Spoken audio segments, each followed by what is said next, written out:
The Health Ombudsman, that's the highest authority for unresolved complaints, has said that clapping the NHS during the COVID-19 pandemic and then treating the service as a national religion potentially has dangerous consequences because it has stopped anyone making constructive criticism about the NHS, and therefore that possibly holds back improvement. It's an interesting concept, Kelly, isn't it? It's that we almost like worship the NHS because I think we all know we're so lucky to have it. And she's saying, Rebecca Hilsenrath, that, you know, we treat it like a religion, therefore it's almost beyond criticism. Thank you, Colleen. It's so glad you were here. It's all right. You've been off for a while, you've lost your voice. Yeah, I think you're right. I think she's right in a way because, you know, we do the whole clapping and everyone's, you know, worthy and we have angels, and we do. I mean, my mum worked for the NHS for over 30 years at hospital, and I know the work they put in, and the people that go into that care system, of course, do it for a reason, right?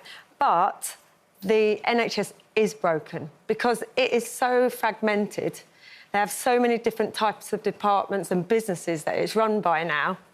And what happens is that they're not putting the money into the areas that need to change. So dilapidated buildings, they're not using the appropriate scanning departments, and they're not then, because we say the whole, oh, you're an angel, that's absolutely an excuse for not paying people appropriately. Well, they say that, don't they? It's like, oh, it's a vocation for a lot of people. It's like, well, maybe it is or it isn't. We should still pay them properly. We should still pay them properly so that we have the right people doing the right job.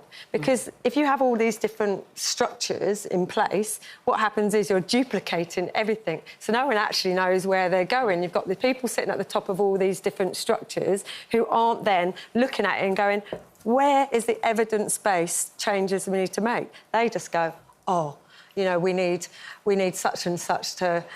we need an amount of people to do a job. But they need the right people to do the job because you're saving lives at the end of the day. She's saying the ombudsman colleague is saying it's not about changing the NHS funding per se, it's about the way it works, it's about changing the culture, it's about changing the system. And I think it's almost like it's a bit of a political hot potato because if you make any criticism of the NHS, people think you're criticising doctors and nurses and porters and cleaners, and you're not. I think to say that, you know, when everybody was out clapping during COVID, we weren't clapping the NHS corporation management top. We were clapping the people that were on the front line, the nurses and the doctors. That's who I was applauding.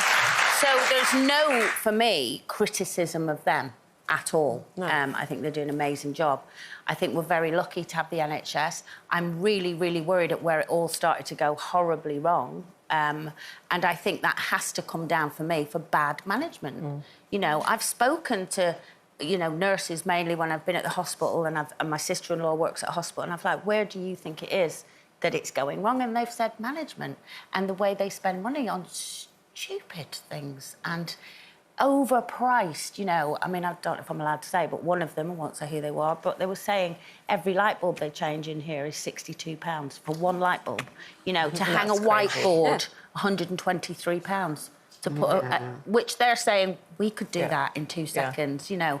So I know that sounds trivial, but if they're wasting money to that level, where else are they wasting money? Now, to me, that is bad management. So we need to invest in better managers. It's not... You know. And Kelly, obviously, I mean, you, unfortunately, have had to use the NHS a lot in your time. Have you seen changes? Do you think it's worse, better? What I would say is I've done private healthcare and I've done NHS, and I've been in and out of hospital pretty much since 1998, in and out of hospital. And I'm happy to say I have seen some really positive changes. I've seen improvement in accountability. I've seen systematic changes that have really made a massive difference on the ground and to doctors and nurses. And I've seen a noted difference in the face-to-face care. So that you know, when you come into, for example, I was in hospital just the other week. I mean, it wasn't a laughing matter with kidney stones, but even from start to finish, as in when I came in the door to when I left, absolutely every single member of staff went way beyond their job to ensure that my care was 100% and exemplary. So I need to thank everybody at the Royal. They did an incredible job. Well, obviously we have a Labour government now, and their pledge was for 40,000 new appointments, scans or operations a week in England. They're expanding the hours of service, a pledge for thousands more GPs. So we've got to give them time, haven't we, and see where they go from here. But it's a watch this space. But we applaud the people that work in the NHS. Absolutely.